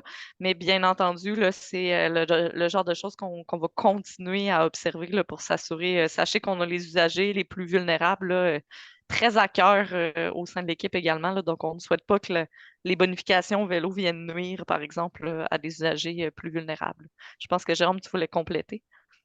Oui, c'est peut-être moi qui ai mal compris la question, mais si c'est que ça concerne le feu, là, puis on dit le cycliste au vert en même temps que les automobilistes là, au niveau de la 52. Ce que je veux clarifier, c'est que c'est pas le cas. C'est vraiment, on va vraiment avoir une phase protégée pour les cyclistes à cet endroit-là. Les cyclistes vont traverser les seuls. Donc, ça va être juste pour les cyclistes à un certain moment. Puis les piétons ne seront pas conflictuels non plus. Chacun va avoir leur phase protégée, là. Puis il n'y aura pas de conflit entre les différents usagers qui vont vouloir circuler. Les autos ne seront pas en même temps que la piste cyclable. Donc, juste pour clarifier. Merci beaucoup, Jérôme. Une autre question de Madame Thérèse Cassap. J'habite près de la 70e rue sur la 3e avenue Ouest. Et la semaine dernière, j'ai remarqué que pendant une heure, il est passé environ 10 cyclistes et aucun n'a fait son stop à la 70e rue. Est-ce que, en plus de descendre à une très grande vitesse, en plus de descendre à une très grande vitesse, y a-t-il quelque chose qui est prévu pour la sécurité de tous? Donc, ça, on a parlé un peu déjà des comportements à surveiller. Est-ce qu'il y avait des... Oui, Jérôme? Non, ben, je vais Ah, répondre. pardon, Monsieur Lachance, oui, j'avais C'était vu ma vieille la main. main. C'était ma vieille Ah, main, Ma désolé. main. Elle est oui, Monsieur baissée. Lachance, oui. Donc, ben, effectivement, l'idée est qu'on est beaucoup en phase, comme on dit, d'éducation de l'ensemble des comportements cyclistes. On a des ententes qui s'en viennent avec des organismes pour aider à favoriser un meilleur respect de des bases de signalisation et de circulation. Donc, pour nous, ça nous tient très à cœur. On est conscient effectivement qu'on a encore beaucoup d'enseignement à faire. Le feu dont Constant parlait tantôt au coin de la première va être aussi une place que, comme l'a dit Véronique, on devra surveiller. Et donc, on va demander à nos équipes d'intervention de venir bien sensibiliser. Des campagnes d'information sont aussi prévues. Donc, on veut vraiment être actif pour favoriser la sécurité de tous. Mais oui, on a du travail à faire, on ne se cache pas, mais on est prêt à relever le défi. Merci, Monsieur Lachance. Et puisque vous êtes là, il y avait une autre question à laquelle vous souhaitez répondre, celle de Monsieur Roy-Sénéchal. Est-ce que de futures stations à vélo sont prévues le long de ce nouveau corridor cyclable? Si oui, Ben, avez-vous des exemples d'emplacement? j'ai malheureusement pas d'exemple précis d'emplacement. Cependant, je peux vous dire que ce matin à 10h30, on a annoncé que d'ici 2028, le réseau vélo, ben, en fait, le service vélo, à vélo comprendra 3300 vélos, 330 stations qui seront déployées. De plus en plus, on va rejoindre une majorité des quartiers. On va commencer aussi à aller travailler du côté de Charlebourg. Saint-Rodrigue est visé, les Jésuites est visé. Et bien entendu, sans savoir précisément où seront installées les stations à vélo à ce jour, je peux vous dire que on est très clair dans notre approche. Les corridors vélocité sont nos lieux comme on dit, d'appât pour favoriser justement cette mobilité-là. Donc, nécessairement, on veut travailler le long de nos nouveaux couloirs, de corridors vélocité pour permettre aux gens de tomber rapidement justement sur la voie la plus express pour pouvoir se rendre à destination. Donc, si ça peut répondre à votre question, sachez qu'on va être, on a, comme on dit, augmenté le pédalage pour développer notre réseau. Merci, M. Lachance. Une autre question. Avez-vous évalué le nombre de vélos qui circulent sur la 3e avenue Ouest par jour? Donc, est-ce que on avait... Je peux Oui, prendre du moins une partie de cette réponse-là. Oui, en fait, on a des comptages vélos qu'on fait toujours avant et après. Je vous avoue que je ne les ai pas sous la main, là, fait que si jamais c'est quelque chose qui vous intéresse, on pourrait vous revenir.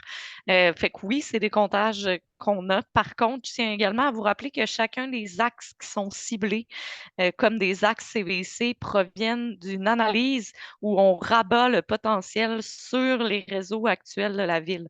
Donc, si on a choisi de passer le lien SCLAB à cet endroit-là à l'échelle du quartier, c'est parce que c'est l'axe qui a le plus de potentiel d'aller capter ce potentiel-là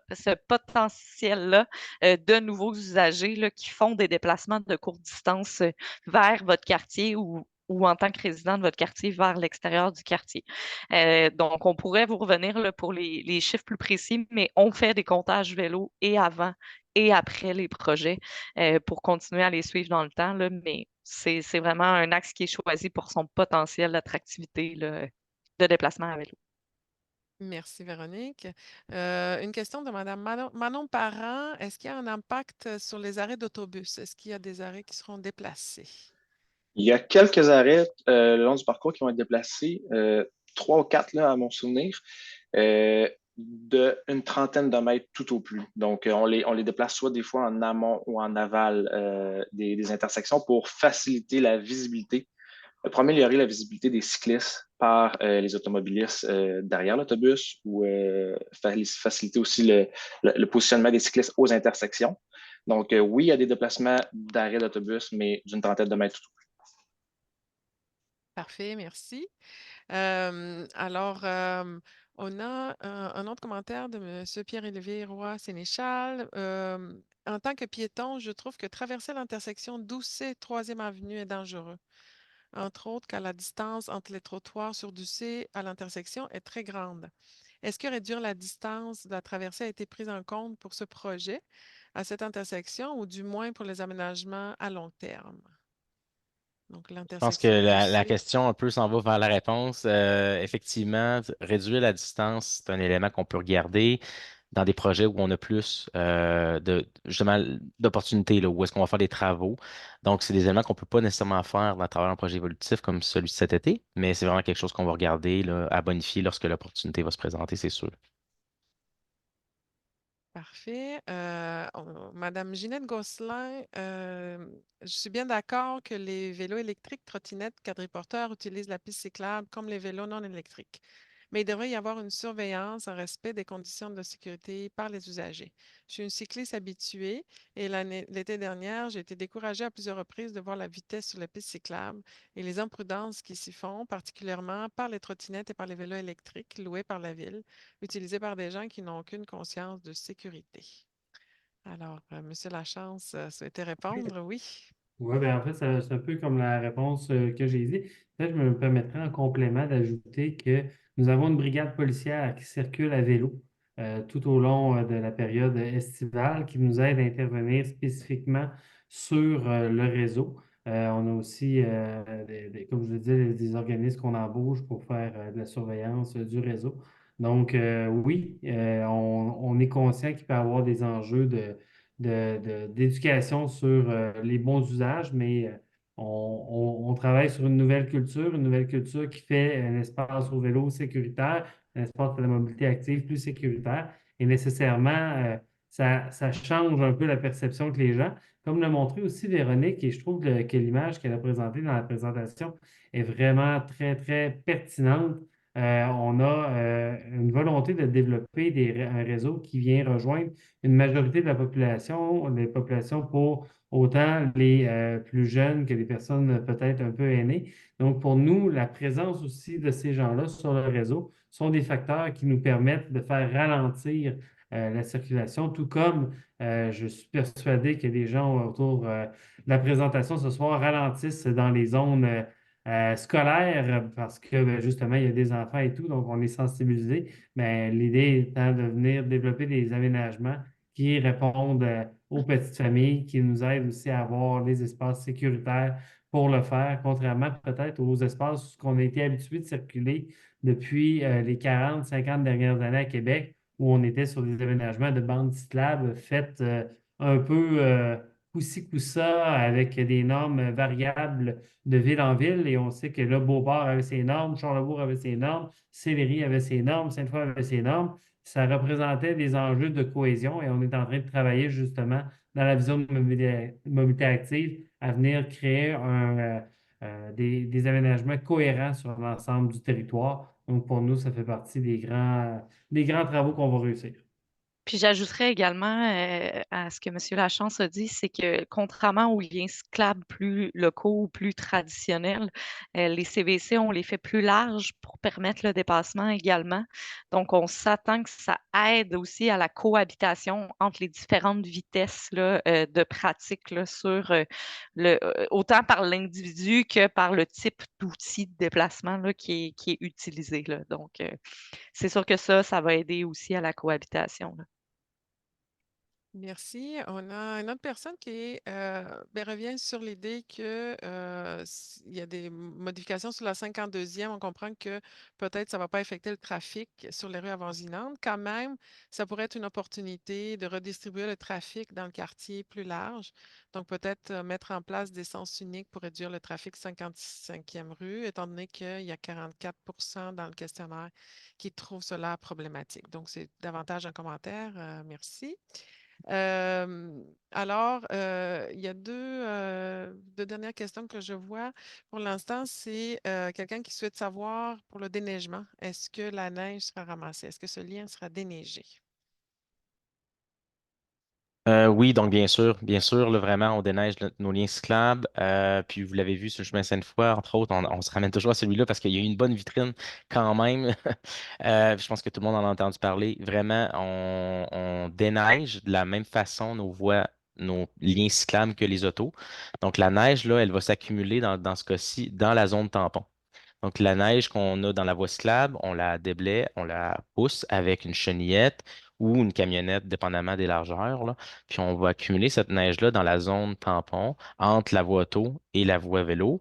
Puis, lors des opérations de ramassage, donc les opérations déneigement que vous connaissez, ben, c'est à ce moment-là que les chenillettes puis les camions vont venir pousser la neige puis la souffler dans les camions là, pour la récolter puis la ramasser puis la sortir de la rue.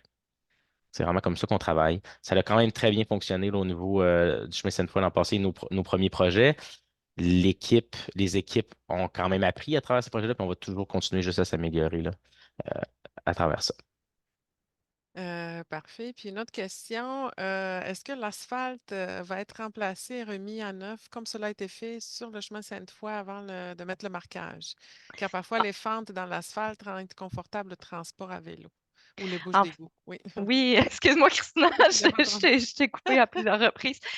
En fait, il faut savoir que pour le chemin Sainte-Foy, il y avait déjà un pavage de prévu par nos collègues à l'ingénierie. Donc, c'est une des raisons pourquoi le projet avait été repavé au complet. C'était déjà une intervention qui était prévue, puis c'est juste qu'on a saisi l'opportunité d'aller mettre du marquage neuf. Dans le cadre du projet de la 3e avenue Ouest, il y a du pavage qui est prévu. Il n'est pas prévu sur toute la longueur du projet. C'est ça, hein, Jérôme, c'est une portion qui est prévue parce que là, dans cette portion-là, il y avait un enjeu là, d'état de pavage. Il y a également une auscultation qui a été faite au niveau des puisards, comme vous l'avez mentionné dans votre commentaire. Donc, est-ce qu'il y avait des fissures, des trous dangereux et tout ça? Ponctuellement, ces interventions-là vont être corrigées, mais ce n'est pas le lien au complet qui va être repavé. Mhm. Je sais pas si Jérôme, tu voulais préciser Je me le souviens pas tronçon non plus. exact, là. Je me souviens pas de du tronçon exact qu'on est en train de chercher. Peut-être qu'il va trouver la réponse, mais si je me souviens bien, on va repaver l'entièreté de la rue entre la 55 et la 70, là. Quelque chose du genre, là. Prenez pas mes mots, là. Mais exact, mais il me semble que ça ressemble à ça, ce qui va être repavé au complet. Puis, comme l'a dit Véronique, on va faire les corrections au niveau des puisards qui sont problématiques. Puis, lorsque des nids de poules, là, vraiment, on a une attention plus particulière, plus précise, là, vraiment, pour les lignes cyclables, qui va être faite aussi. Merci beaucoup. Il y a une personne qui souhaite savoir une intersection exigeant qu'un cycliste tourne à gauche en 2 temps. Je crois que c'est à retravailler car ça ne tient pas compte du comportement habituel des cyclistes. Donc, C'est c'est vos un commentaires. très bon commentaire. Effectivement, c'est un nouveau paradigme, c'est une nouvelle façon un peu de se déplacer. Nous, on s'inspire vraiment des meilleures pratiques mondiales. On s'inspire notamment là, des pays scandinaves qui ont plusieurs décennies d'avance sur nous là, avec les déplacements à vélo, entre autres.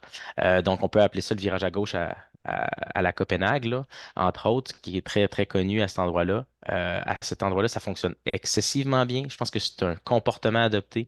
C'est en ayant des aménagements qui vont le permettre que les gens vont se mettre à l'adopter, qui vont se rendre compte que c'est facile pour tout le monde, puis que ça simplifie vraiment les déplacements. C'est sûr que c'est pas inné. On n'avait pas d'aménagement comme ça qui favorisait ces virages-là en 2 temps. Là, on commence à en avoir des sas vélos aux intersections qui vont permettre de se réfugier puis d'attendre son feu vélo. D'avoir un feu vélo en soi, ça n'existait même pas à Québec avant v'là, quelques années. Donc, vraiment, c'est en implantant ces types d'aménagements-là qu'on sait que le comportement va être adopté, là. Puis c'est reconnu ailleurs, donc on est convaincu que c'est le bon choix. Puis en complément d'information, je vous dirais que c'est la technique qui avait été choisie aussi sur le chemin Sainte-Foy. Puis pour les résultats, pour l'instant, les résultats sont très bons, là. Donc la compréhension de l'aménagement puis le taux d'adhérence à l'aménagement est très élevé. Donc on se rend compte que sur le terrain, les gens prennent les bonnes habitudes. Fait que c'est sûr qu'on va poursuivre cet été sur les nouveaux ajouts CVC, cette observation-là, voir si c'est bien compris dans tous les milieux, puis s'il faut adapter nos mesures de communication. Mais je vous dirais que ça se fait plus naturellement qu'on pense quand les aménagements sont clairs et sont en place, là. Donc, c'est un autre élément qu'on va suivre aussi avec le déploiement du projet. Merci. Madame Ginette Gosselin dit merci. Je suis enchantée de ce beau projet qui profitera à tous. J'ai connu depuis leur début les anciens pistes cyclables et ce sera vraiment une grosse amélioration. Alors, merci pour votre commentaire, Madame Gosselin. Madame Vanita Daniel posait une question concernant le déneigement, si ça va être ramassé par des camions sur le boulevard d'Atrium. Puis elle ajoute, allez-vous mettre des abrasifs sur la piste cyclable parce que la comparaison, c'est avec la ville de Montréal qui reçoit 125 centimètres de moins de neige l'hiver qu'ici. Donc, oui, Monsieur Nadeau. Oui, bon commentaire. Donc, effectivement, il y a des abrasifs qui sont mis sur la voie cyclable, tout comme sur les voies de circulation automobile.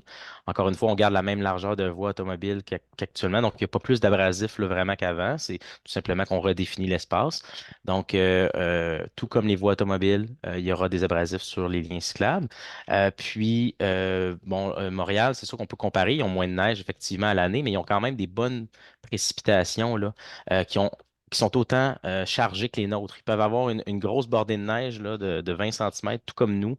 C'est surtout ça là, qui vient tester nos capacités de déneigement. C'est sûr que nous, on en a plus de petites. On a toujours plusieurs petites précipitations là, de 5 centimètres et moins, mais c'est pas là où est-ce qu'on va vraiment tester les grandes opérations de déneigement, je vous dirais. Puis, en complément d'information à Jérôme, on travaille de très, très près avec nos équipes de déneigement, là, étant donné cette réalité-là qui est spécifique à Québec. Puis, notre zone tampon aussi est adaptée en fonction de ces largeurs-là aussi, ce qui n'est pas nécessairement toujours le cas à Montréal, là. Nous, on essaie de se prévoir un petit peu plus de capacité in situ là, pour conserver la neige entre les opérations de ramassage. Merci. Une question de M. Émile Grégoire. Parmi les utilisateurs visés pour le CVC, est-ce que cela inclut des piétons à la course? J'en remarque plusieurs sur le chemin Sainte-Foy. Alors, Écoutez, Véronique, c'est une oui. question qui peut être très, très large parce que la réglementation des liens cyclables actuellement au Québec, les municipalités n'ont pas le pouvoir de réglementer les liens cyclables qui sont sur rue. Donc, on peut réglementer les liens cyclables qui sont dans nos parcs, par exemple, mais sur rue, c'est vraiment la réglementation provinciale qui s'applique. Donc, c'est la même que la rue. Euh, oui, je crois qu'il risque d'avoir des coureurs dans le lien cyclable. Est-ce que c'est un public qui est visé? Je dirais pas particulièrement, mais oui, on peut s'attendre quand même à qu'il y ait une certaine cohabitation. Malheureusement, la ville n'a pas les mains sur le volant pour réglementer les usagers qu'elle souhaite voir, oui ou non, là, sur son lien cyclable. Fait qu'on est un petit peu dépendant du provincial, là, à ce niveau-là. Je reviendrai sur les largeurs de bande là, qui Mhm. permettent un petit peu cette cohabitation-là, justement, qui permettent de pardonner, qui permet justement de partager cet espace-là avec ces piétons-là. C'est pas ce qu'on recherche du tout, c'est vraiment de préciser. Mhm. Mais on a vu effectivement à l'usage que ça peut être recherché pour les coureurs, mais les largeurs pardonnent vraiment, là. On a des largeurs qui permettent les dépassements, donc ça nous permet quand même de cohabiter.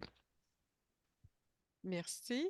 Une autre personne qui souhaite savoir si le sens unique sur la 52e rue Ouest se termine à la 4e avenue Ouest ou bien à la 3e avenue Ouest. Il va se terminer à la 4e avenue Ouest. Donc, vraiment, le sens unique sur la 52e Ouest va débuter à la 1re avenue jusqu'à la 4e avenue Ouest. Ouais, Ouest. Parfait, merci. Une autre question sur le déneigement de M. Pierre Lapointe. Est-ce que vous allez ramasser sur la 3e avenue Ouest de la 76e à l'Atrium par camion ou bien vous allez souffler sur les terrains des résidences, là? Donc, M. Lachance, Je vais la là prendre, le également le responsable du responsable du déneigement. déneigement. Oui. Ben, c'est sûr que chaque analyse est faite in situ. Donc, selon si on est capable d'avoir de l'espace à l'endroit où on est, les opérateurs vont souffler de la neige sur le terrain si l'espace le permet. Si l'espace ne le permet pas, là, c'est là qu'on vient travailler avec du soufflage en camion. Moi, je peux vous dire, habitant le centre-ville de Québec, dans le quartier Saint-Sauveur, euh, ma maison donne directement sur le trottoir qui donne sur la rue, donc c'est toujours du soufflage en camion qui est fait à ce moment-là.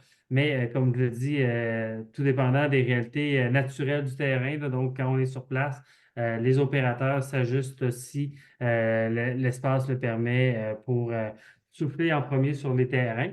Pourquoi on fait ça, souffler sur les terrains? Bien, il y a plusieurs raisons. Pour être capable de opérer et de, comme on dit, d'avoir un flux d'opérations qui nous permet de nettoyer les rues rapidement. Et ensuite, pour aussi des questions de coût, si on avait à ramasser par camion l'ensemble de la neige qui tombe sur la ville de Québec, on serait déjà que le budget augmente de façon substantielle année après année en termes de déneigement. Je peux vous dire que ce qui est mis dans les camions, ça coûte encore plus cher. Pour ce qui est sur le territoire du ministère de l'Atrium, ça tombe bien, mon père était responsable du fonctionnement de l'Atrium quand j'étais jeune. J'allais à cet endroit-là.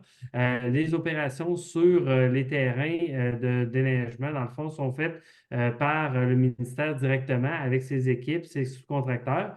Ceux-ci, normalement, déneigent un stationnement en poussant la neige pour gratter, pour donner l'espace. Et lorsque le temps le permet, il y a moins d'achalandage, c'est là qu'ils viennent souffler avec camion pour ramasser. Mais c'est pas fait c'est pas fait pour être capable de ramasser directement à ce niveau-là. Et donc, nous, ce qu'on fait, c'est qu'on souffle sur les terrains lorsqu'on a la distance qui nous le permet. Merci. Merci beaucoup. Alors, je pense que ça faisait le tour. Bon, Madame Daniel parle également de la neige vis-à-vis de l'Atrium qui semble ramassée, là. Donc, peut-être qu'elle précisait son intervention. Merci. Alors, là, on a une autre intervention de Madame Thérèse Casap. Si je comprends bien, le déneigement commencera par le trottoir. La neige sera envoyée sur la piste cyclable et celle-ci sera envoyée sur la zone tampon. Et à un moment donné, en journée ou dans la nuit, elle sera ramassée ou soufflée. Donc, j'aurai un double banc de neige toute la journée devant mon entrée? Normalement, il y Hmm, en aura un seul, il n'y en aura pas deux. ouais, Euh, il est déplacé, hein. Au lieu d'avoir le banc de neige le long du trottoir, il va tout simplement être le long de la zone tampon. Donc, 1,5 mètre, là, 2,5 mètres, excusez-moi, plus loin. Mais il y a un seul je, andin de neige. je vois votre commentaire, il sera plus gros.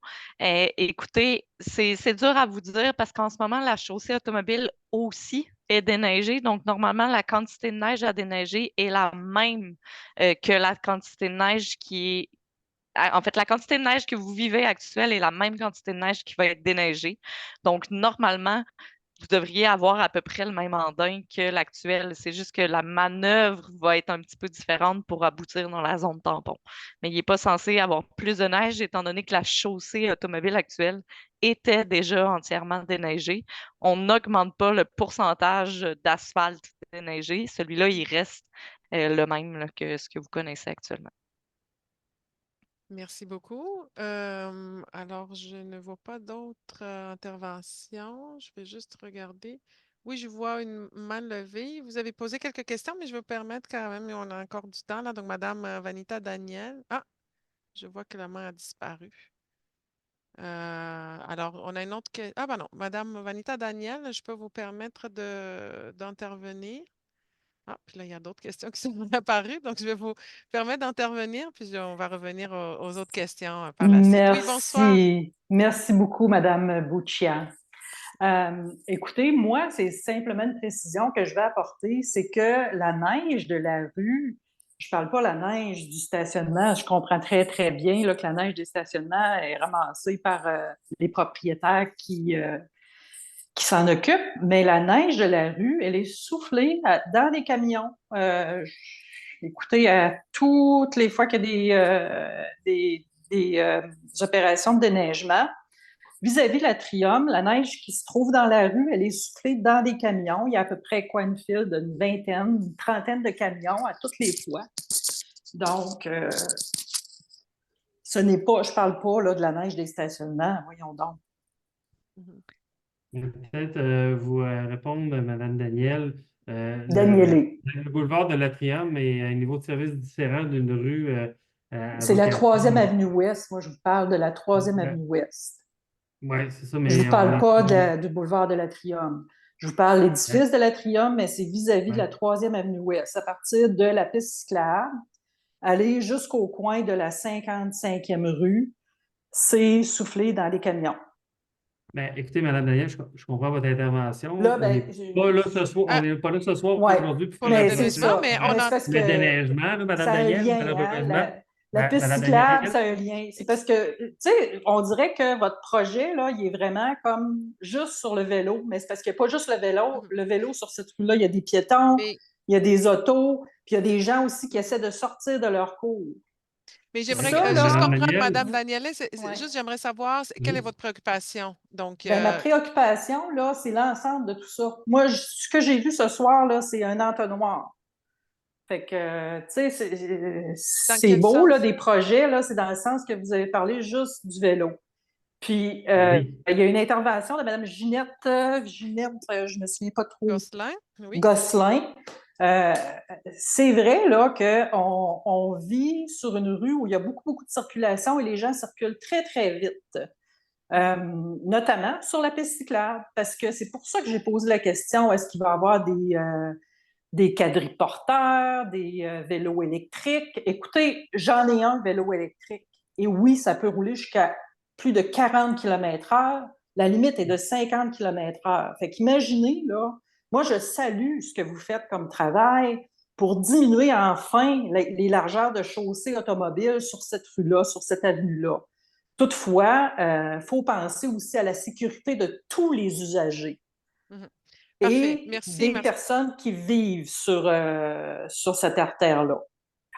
Parfait. Ben, Merci. Oui. on comprend bien, Mme Daniel. Puis, tu sais, là, ce soir, on n'est pas là non plus pour analyser l'ensemble du déneigement de la Ville de Québec. On vous a donné, je pense, des lignes directrices qui guident nos actions lorsque vient le temps de faire l'entretien hivernal, à savoir, la majorité du temps, on souffle sur les terrains.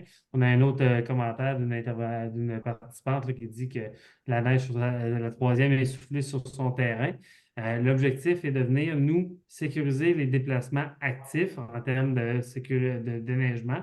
Donc, autant les piétons que la partie cyclable, parce que c'est les usagers qui sont les plus vulnérables. Pour le ramassage, comme on dit, nos équipes ont appris beaucoup cette année encore avec ce qui a été mis en place sur le chemin Sainte-Foy pour avoir les meilleures pratiques. Ce qu'on s'est ramassé aussi comme commentaire grâce au chemin Sainte-Foy, c'est beaucoup de commentaires qui nous ont indiqué que grâce à l'espace qui est créé par le lien cyclable, qui est balisé puis qui a un espace de tampon, ben, ils sont beaucoup moins éclaboussés en termes justement de déneigement. La neige se ramasse moins sur le trottoir pour laisser l'espace à ce niveau-là. Donc, pour nous, on vient créer cette espèce de ces conditions-là pour assurer la meilleure circulation. Je suis content aussi de vous entendre dire qu'effectivement, vous voyez comme nous que le projet va amener des solutions pour ralentir la circulation. C'est un des objectifs, hein. Je pense que Véronique et Jérôme l'ont précisé dans la présentation. Notre prémisse, c'est toujours en termes de sécurité routière à ce niveau-là. Donc, c'est vraiment comme ça qu'on va le travailler pour vous permettre de profiter de votre quartier au mieux encore. Puis même si vous avez un vélo qui roule à plus de 40 km/h, je suis sûr, Mme Danielle, que vous êtes une conductrice prudente qui sait utiliser les bonnes vitesses aux bons endroits. Merci, M. Lachance. Est-ce que M. Nadeau, vous voulez Oui, rajouter? ben, Oui? peut-être préciser qu'au niveau de l'équipe technique, là, ça nous a guidés dès le départ, là. Pas juste les vélos, je veux vous rassurer vraiment, les piétons, les gens en accessibilité universelle, ce sont des paramètres de base sur lesquels on se penche dès le départ pour paramétrer nos projets. Puis notre objectif, c'est de vraiment rendre plus confortable la marche, rendre plus confortable, plus accessible nos rues, autant pour les gens triporteurs, les gens en chaise roulante, les gens en difficulté là, au niveau de la vision. C'est tous des éléments qu'on travaille là, de façon vraiment intégrée. Je vous dis, on prône la cohabitation. Donc, on a des largeurs qui pardonnent, des largeurs qui vont permettre cette cohabitation-là des modes actifs. Je vous assure qu'on ne pense pas seulement au vélo, là. Donc, voilà. Merci, M. Nadeau. On a une autre question de M. David Sauvage. Ben, c'est plus un commentaire, en fait. C'est un très beau projet. Merci à toute l'équipe, les enfants, pour pouvoir aller à la Fourmilière en toute sécurité en vélo et éviter les accidents à la première avenue grâce à la largeur et les lumières synchronisées. Alors, merci, M. Sauvageau. Madame Ginette Gosselin, justement, qui revient, je suis désolée de revenir à la charge avec la circulation sur la 55e rue. Donc, il y a quelques questions qui nous ont parlé de ça entre la 1e avenue et la 3e avenue ouest. Mais comme votre équipe ce soir est à l'écoute de nos commentaires, je profite. Je souhaite que le lien cyclable passe sur la 55e rue ouest entre ces deux avenues parce que ça aurait aidé à améliorer la sécurité des résidents et usagers. Mais comme le lien passera sur la 52e rue, il faudrait vraiment que la 55e soit à sens unique. Bon, mais c'est la même intervention. J'y habite, c'est dangereux de circuler sur le bord de la rue à vélo pour rejoindre la piste cyclable, sans compter tous les autres inconvénients. Merci de transmettre cette demande aux services concernés. Alors, merci, Mme Gosselin. C'est bien Oui, noté. Si je peux ajouter, on l'a dit très, très rapidement ce soir, puis on n'est pas rentré dans les détails, mais le choix de la 55e versus la 52e rue a fait l'objet d'une analyse beaucoup plus approfondie. Oui, on a considéré l'intrant citoyen, donc l'intrant du questionnaire, mais de notre côté, on a fait également énormément d'analyses là, sur quel type d'aménagement cyclable ou piétonnier pourrait être aménagé sur la 55 ou la 52e. Je vous donne un exemple très, très concret. On avait beaucoup, beaucoup de difficultés à implanter un lien cyclable sur la 55e sans aménagement piétonnier, parce qu'actuellement, il n'y a pas d'aménagement piétonnier. Donc, on s'attendait au fait que si on mettait un lien cyclable sur la 55e, il allait également être emprunté par les piétons, ce qui engendrait un enjeu de cohabitation et de sécurité. Donc là, je vous donne un exemple parmi tant d'autres. Ce n'est pas la seule raison qui a orienté notre choix, mais c'est quand même ce genre de choses-là aussi qui a pesé là, dans la balance, qui fait que selon nous, on a fait le choix le plus sécuritaire et le plus pertinent pour la desserte là, du quartier. On note vos commentaires pour la 55e rue. Par contre, c'est important, on est conscient qu'il y a des enjeux de sécurité sur d'autres rues également là, que les rues qu'on travaille de notre côté. Donc, c'est sûr là, que c'est pris en compte, puis c'est noté, là. Puis si c'est pas notre équipe, ben, on s'assurera de transmettre les commentaires là, aux équipes partenaires qui pourraient travailler sur ces enjeux-là. Merci beaucoup. On a une dernière question dans la liste. Monsieur Pierre Lapointe, avez-vous pensé de venir vous stationner dans une entrée de résidence et d'essayer de sortir avec les voitures et les vélos? La police du vélo va-t-elle aussi sur la 3e avenue Ouest? Car si oui, on ne l'a pas vu souvent. Donc, c'est plus une mise en garde que c'est difficile de sortir des entrées de résidence. Alors, je ne sais pas si on prend note de Ben, en, commentaires, là. Oui, Monsieur Nadeau. en faisant un petit clin d'œil, j'ai précisé que oui, je reste sur une rue avec cette configuration-là. Je vous assure que je connais bien la situation. Ça implique, là, bien sûr, là, la vigilance auprès des gens qui sortent de leur entrée. Il faut faire attention aux gens qui circulent sur la rue. Mais c'est ça qu'on prône. En fait, c'est une cohabitation. On prône vraiment une belle synergie entre tous les usagers avec des aménagements qui sont sécuritaires. On est conscient, là, bien sûr, ça implique de faire attention lorsqu'on sort de notre entrée au niveau du nouveau lien cyclable. Parfait, merci beaucoup. Alors, ça met fin aux questions. Alors, merci à tous pour vos contributions, là, très intéressantes, puis pour vos commentaires. Alors, je vais donner le mot de la fin à M. Lachance pour terminer la soirée. Merci beaucoup, Christina. Merci à toutes et toutes de votre participation. 46 commentaires, réponses, questions qui ont été traités. Comme vous voyez, l'aménagement qu'on vient de proposer est un aménagement holistique qui vise à tous les types de mobilité active pour être capable d'amener un meilleur sentiment de sécurité, qui est, comme on l'a dit tantôt, notre prémisse de base, qui est donc, merci particulier à Constant. Constant qui était à sa première soirée de consultation publique. Donc, félicitations, Constant. Jérôme, Véronique, toujours une grande présentation de qualité. David, merci de donner le leadership à ton équipe. En terminant, merci Claude de nous avoir accueillis dans ton district à Saint-Rodrigue. Donc, on voit que les gens sont engagés, connaissent bien leur milieu. Pour nous, c'est un plaisir de travailler dans ce temps-là. Et merci beaucoup, Christina, de ton animation. Oui, je vois qu'on a Merci. une C'est dernière ça, il y a une question au dernière sujet des question, ordures. effectivement. Où on va placer les bacs? Et Véronique va y répondre, où on va placer les bacs. Oui, merci, excusez-moi, j'y avais répondu par écrit, mais c'est possible que vous ne l'ayez pas vu, madame là, qui pose la question. En fait, les bacs restent au même endroit, donc vous les placez dans votre entrée charretière comme c'est la situation actuelle et c'est le camion d'ordures qui va s'insérer là, pour venir chercher le bac. Dépendamment de la portion, il y a des endroits que c'est en collecte manuelle, il y a des collectes à bras, là, fait que ça, je ne saurais pas vous dire selon à quel endroit la méthode de collecte utilisée, mais dans votre cas, ça ne change rien pour votre vie quotidienne. Le bac reste directement au même endroit. Donc, surtout pas dans la piste cyclable. C'est ça qu'il faut retenir. Parfait. Exactement. Et mis sur le trottoir de préférence. Mettez-le dans votre entrée charretière. Donc, merci à toutes et tous de votre écoute, votre participation. On vous souhaite une belle fin de soirée. Merci, au revoir. Merci beaucoup. Bonne soirée, merci.